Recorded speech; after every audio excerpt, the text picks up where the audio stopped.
Before you scroll past this. Before the part of your mind that has learned to distrust anything that sounds like hope tells you this is not for you, I need 10 seconds of your attention. You woke up today carrying something heavy. Something that does not have a clean name. Something that the people closest to you may not fully understand, because you have become so skilled at carrying it quietly that most of them do not know how much it actually weighs. I know. And I am not going to tell you to think positively. I am not going to give you a list of things to be grateful for. I am not going to ask you to perform a recovery you have not yet experienced. I am going to sit down next to you, exactly where you are, and tell you the truth. The truth about what I see when I look at you. The truth about what this season has actually been producing in you. And the truth about what is waiting on the other side of it. Stay with me. I want to start right here. Not with a grand opening. Not with a declaration so large it floats above your head and never lands. I want to start exactly where you are. Right now. In this moment. In this body. In this room. In this version of your life that you have been quietly trying to survive while the rest of the world moves past you like traffic on a highway you can no longer enter. I see you. And I do not mean that as a comfort phrase, something you have heard before that sounds warm but disappears the moment you close the app or put down your phone. I mean it as a statement of fact. A report from someone who has been watching with perfect attention and has not looked away once, not even during the moments you most wished for invisibility. I see the mornings. The specific cruelty of them. The way consciousness returns before you are ready for it, and for one brief half-second before memory reconnects, there is just existence. And then the weight arrives. It does not knock. It does not announce itself. It simply settles back onto your chest like something that knows exactly where it lives, and you are already tired before your feet have touched the floor. I see those mornings. Every single one of them. I see the performance that follows. The extraordinary effort it takes to assemble something that looks like a functioning human being, the shower, the clothing, the expression arranged for public consumption. The way you have become so skilled at constructing the version of yourself that other people are comfortable with that sometimes you cannot locate the border between the performance and who you actually are underneath it. I see that too. I see the anxiety that lives in your chest like a second heartbeat. The one that interprets every unanswered message as rejection, every unexpected change in plans as impending catastrophe, every moment of silence in a conversation as evidence that you have said the wrong thing or been too much or not enough, always one of those two, swinging between them like a pendulum that never finds center. I see the way your mind runs at night. The hours between 2 and 4 in the morning that belong to a version of thinking that daylight cannot produce. Sharp-edged, relentless, circling back to the same fears with the dedication of something that has been hired to destroy your rest and cannot be fired. The replays. The projections. The quiet inventory of everything you have done wrong, said wrong, been wrong. I have been in that room with you. Not as a distant observer who glances in occasionally to check on your progress. Present. Fully present. Listening to thoughts you have never spoken out loud to another person. And I need you to know something about what I have been doing in those hours while your mind was running. I have been holding the parts of you that you have not been able to hold yourself. The places where you went numb because the feeling was too much. The grief that got pushed sideways because there was no safe container for it and life had to continue regardless. The anger you swallowed because it felt dangerous or inappropriate or too large for the situation. The tenderness you stopped allowing yourself because somewhere along the way you learned that tenderness in you was a liability. I have been holding all of it. Carefully. With the kind of attention you give to something irreplaceable. Because that is what you are. Irreplaceable. Not as a category of humanity in general. Specifically, individually, irrevocably you. I need to speak to something directly because it has been living in the basement of your thinking for long enough, and it is time to bring it into the light so you can see it for what it actually is. You have been believing a lie about what your struggle means. The lie has many versions. Sometimes it sounds like, I am broken in a way that cannot be fixed. Sometimes it sounds like, other people go through hard things and come out fine, what is wrong with me? Sometimes it sounds like, I have had every advantage. I have no right to feel this bad. Sometimes it sounds like, if I were stronger, more faithful, more disciplined, would not be here. Every version of that lie has the same function. It takes your suffering and adds shame to it. It takes something that is already heavy and places additional weight on top of it, the specific weight of believing that the heaviness itself is your fault. I want to dismantle that lie completely. Depression is not evidence of weakness. Anxiety is not evidence of deficiency. The exhaustion you carry is not proof that you are doing something wrong. These are not signs that you have failed at living.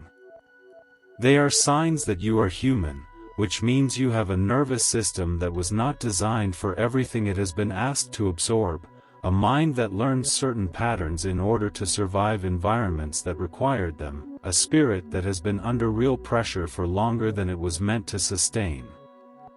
You are not broken. You are overloaded. And those are not the same thing. A circuit breaker that trips under too much electrical demand is not defective. It is functioning exactly as it was designed. It is registering that the load is too great.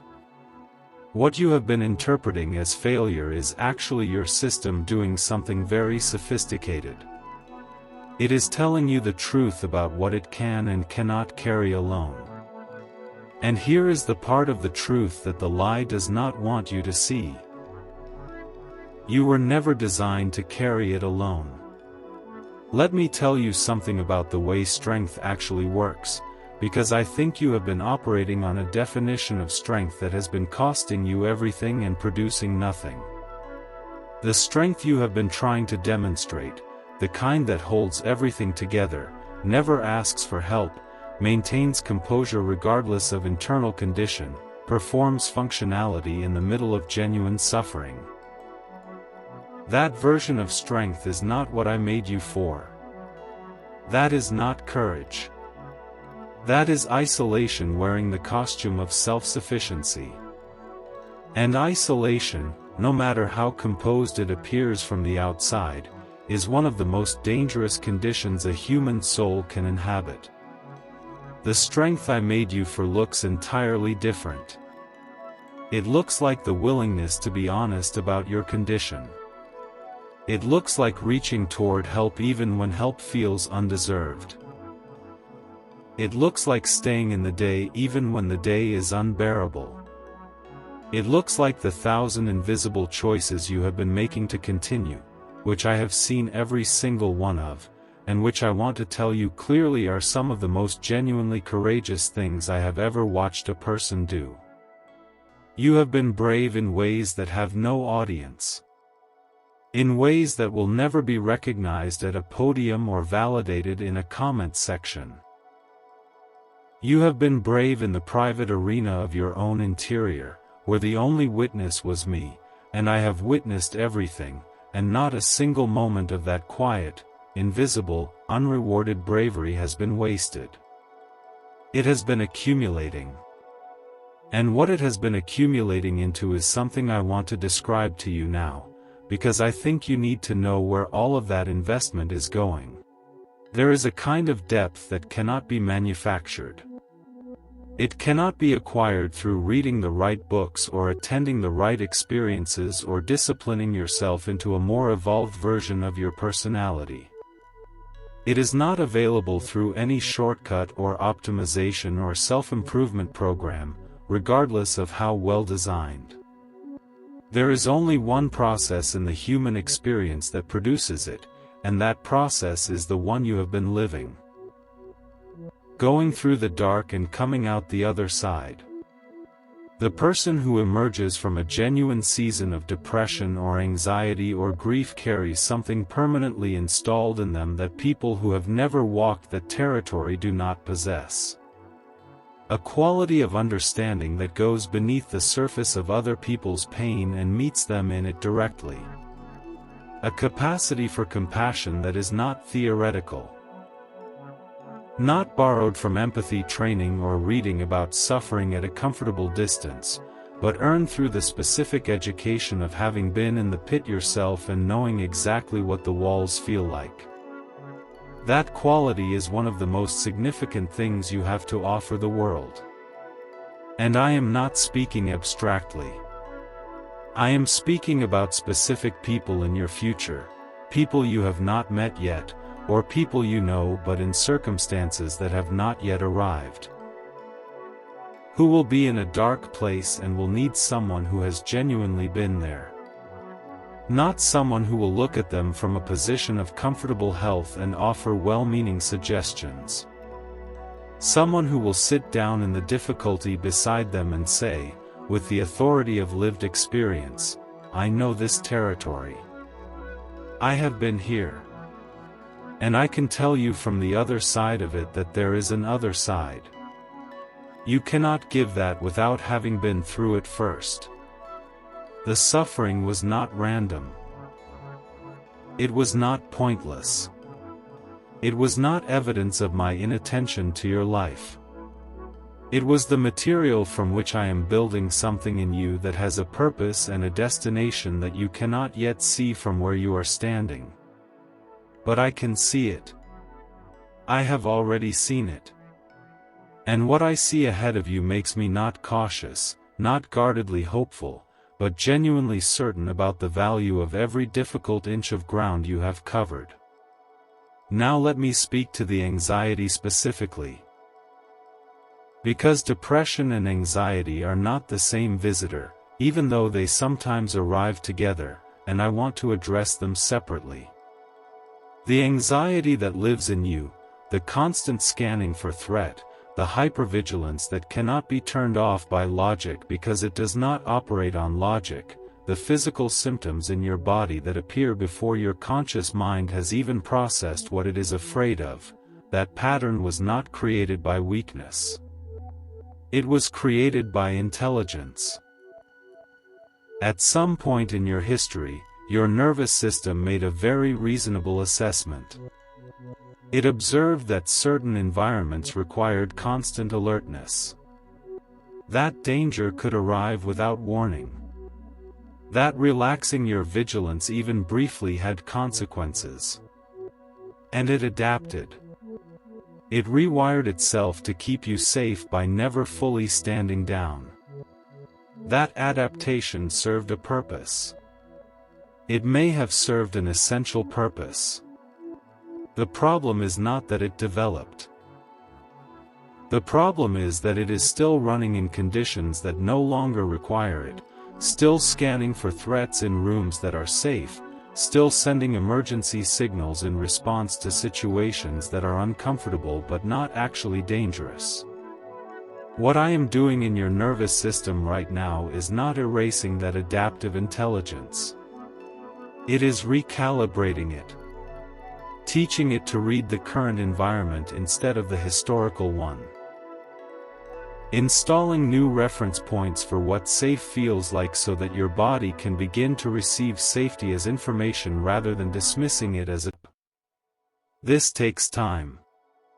It takes patience. It takes the willingness to practice inhabiting safety even when the old patterns are insisting that safety is not real. But the recalibration is already in process. You may have noticed it in small ways you attributed to coincidence. A moment in a conversation when you realized you had been fully present instead of monitoring the exits. A stretch of an afternoon when the physical tightness in your chest loosened without your having done anything deliberate to produce the loosening. A morning that did not begin with dread but with something slightly less defined, slightly more neutral, that you were almost afraid to name because you did not want to misidentify it and be disappointed. Those were not accidents. Those were evidence. Evidence of a work that has been in progress longer than you realized, moving through the underground channels of your interior life, doing quiet renovation in rooms you could not see while you were focused on the surfaces that still looked unchanged. The renovation is real. I want to name what is coming back so that when you feel it returning, you recognize it for what it is and do not talk yourself out of receiving it. The first thing I am restoring is your relationship with your own body. The depression and anxiety have colonized your physical experience in ways that have estranged you from the home you live in. Your body became a place that alarmed you, that produced sensations you could not trust, that carried the anxiety in its shoulders and its jaw and its stomach in ways that made living inside it feel like a hazard. You learned to monitor it with suspicion rather than inhabit it with ease. I am restoring ease. Not the absence of sensation, but a different relationship to sensation. A body that you can return to instead of escape from. Physical presence in your own life. In the warmth of sunlight, in the specific pleasure of a meal, in the satisfaction of movement, in rest that actually feels like rest instead of just the temporary absence of activity. The second thing I am restoring is your capacity for genuine connection. The isolation that accompanies depression is not just a symptom. It is a compounding factor that feeds itself. The more disconnected you become, the less available you are for the connection that would help restore you. The more you withdraw behind the performance of fine, the more alone you become inside the performance. I am creating openings. Specific ones. In specific relationships that are capable of holding more than you have allowed them to hold. You will recognize these openings when they appear because something in you will respond to them differently than it has been responding. Less defended, less calculating about the risk, more drawn toward honesty than toward the safer version of yourself you have been offering people. When those openings come, move toward them. I have prepared them. The third thing I am restoring is your creativity. Whether that looks like art or writing or music or cooking or the particular way you think through problems or the specific way you see connections between things that other people do not notice. Whatever form your creative expression takes, it was one of the first casualties of the depression, and its absence has been one of the quiet losses you may not have fully grieved. Depression narrows. It constricts. It reduces the bandwidth available for anything beyond the management of daily survival. And creativity requires bandwidth. It requires the capacity to play, to follow curiosity, to tolerate the uncertainty of making something that might not work. All of that requires a kind of safety that has not been available to you in the lean season. I am expanding the bandwidth. The curiosity you used to feel about the world has not been destroyed. It has been suppressed under weight. As the weight lifts, and it is lifting, measurably, layer by layer, you are going to find yourself interested in things again. Drawn to things. Reaching toward creative expression not as a discipline you force yourself through but as a genuine desire that pulls you toward it. Follow it when it comes. It is not a distraction. It is restoration. The fourth thing I am restoring is your sense of future. One of the most damaging effects of sustained depression is what it does to temporal orientation. The depression flattens the future, makes it seem either non-existent or threatening, eliminates the capacity for genuine anticipation. You stopped being able to imagine a version of your life that was qualitatively different from the one you were currently enduring. I am opening that back up. Not with false promises or manufactured optimism. With genuine vision, real information about what is actually ahead of you on this road. There are experiences ahead of you, specific ones, that you do not have the context to imagine yet. Relationships. Moments of profound meaning. Seasons of ease that will not feel like waiting for the next difficulty, but like genuine inhabitation of a life that feels worth being inside. Those experiences are real. They are part of the story I am writing over your life. And they require you, the version of you that is emerging from this season, in ways that the version of you who entered it could not have fulfilled. I want to talk about what the next part of this road looks like. Not in the abstract, but practically, specifically, in ways you can actually apply to a Tuesday afternoon when everything in you still feels heavy and the beautiful truths I have been speaking feel distant from the reality of how you are functioning. The first thing I want to ask of you is this: tell me the truth. Not the version of the truth that is organized enough to constitute a prayer. Not the presentable version of your condition. The actual one. The thoughts you have had that frightened you. The feelings you have been ashamed of. The anger at me, if it is there, which it may very well be, the anger that whispers, "Where were you? Why did you let this last so long? Why has this been so hard when I have been trying so faithfully to do everything right? Bring me all of it. I am not fragile. I do not require you to protect me from the full weight of your honest experience. What I have wanted all along, through the whole of this difficult season, through every silence and every distance and every moment when you did not feel me near, is not your performance. It is your presence. And your presence includes the grief and the anger and the exhaustion and the doubt. Bring it all. I have been waiting for it. The second thing I want to ask is that you resist the pressure to rush your healing. There is a voice in you. Perhaps the most well-intentioned of all the unhelpful voices, that will try to measure your recovery by external benchmarks and declare you behind. It will compare the pace of your healing to an imagined standard and find you lacking. It will interpret a difficult day as evidence of backsliding. It will tell you that real healing should be more dramatic, more visible, more linear than what you are actually experiencing. That voice does not know how I work. Healing in deep places is not linear. It is not even visible from the inside most of the time. It happens in layers, in rhythms, with seasons of apparent plateau that are actually periods of integration, your system consolidating the change that has occurred before it is ready for the next one. What looks like stagnation from your perspective is often the most active phase of the work from mine. Trust the process even when the process is invisible. Trust it especially then. The third thing I want to offer you is permission.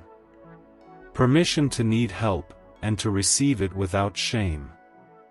If a professional sits across from you in an office and offers tools for your nervous system, those tools are not a sign that prayer has failed. They are part of the provision I have been arranging for you. The same way I arranged for the discovery of medication that can support your brain chemistry while the deeper work of restoration proceeds, the same way I arranged for the specific person in your life who somehow knows how to say exactly the thing you needed to hear on the day you most needed to hear it. I provide through channels. All of the channels are mine. There is no version of receiving care that excludes me from the process. Receive the help. All of it. Without apology. And finally, I want to leave you with this. There is going to be a moment, I cannot tell you exactly when it will arrive because the timing depends on variables that are still in motion. But there is going to be a moment when you look at your life and feel something you have not felt in a very long time. Not the forced gratitude of someone trying to think positively despite the evidence. Not the brittle cheerfulness of someone performing recovery for an audience. A genuine, unforced, unmistakable sense that you are glad to be here. Glad to be alive. Glad to be in this body,